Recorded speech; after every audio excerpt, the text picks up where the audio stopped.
Recorded Books presents a Griot audio production, Don't Blame the Devil by Pat George Walker.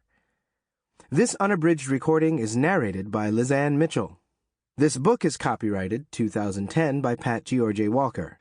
This recording is copyrighted 2010 by Recorded Books, producer and publisher of Griot Audio, celebrating the best in contemporary African American fiction and nonfiction. And now, Don't Blame the Devil. Chapter 1. The Beginning Before There Was a Delilah.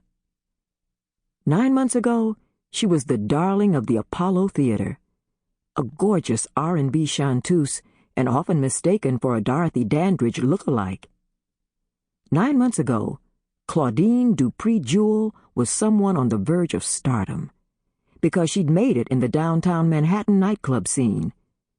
Downtown was where the white folks with money and connections migrated and played the queen-making game for some lucky negress. 9 months later, Claudine was an angry, fame-chasing, maternally lacking, pregnant, and unmarried 19-year-old. It was 1947, and it came to a head during a snow blizzard in Westchester County, New York. She'd never completed high school and was barely existing on the little money she'd made and saved before she began to show. Nobody would hire a big-bellied singer, no matter how good the singer was. In no time the money dwindled. Claudine didn't have money for the crowded, vermin-infested room she'd rented and barely enough to pay for a bus ride. But Claudine had what she called street smarts, so she made a plan. She couldn't afford prenatal care, so she just simply planned to wait until a few days from the date when Mother Luke, an elderly church mother who rented one of the other cockroach motel rooms, suggested she'd give birth, and then go to a nearby emergency room.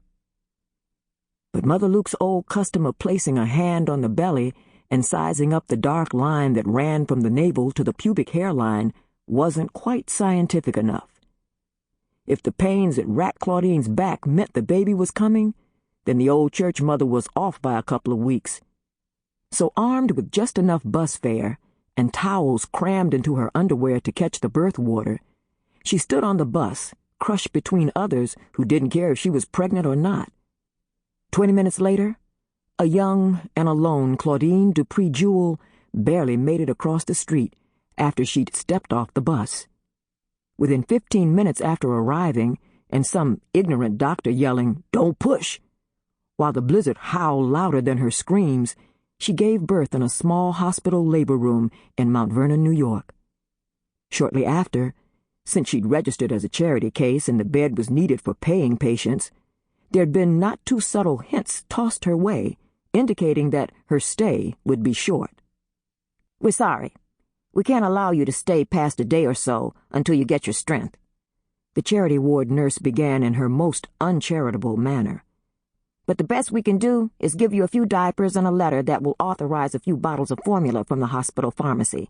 Once you leave, I suggest you try and eat healthy enough to give that baby some breast milk." So that was all the kindness Claudine received.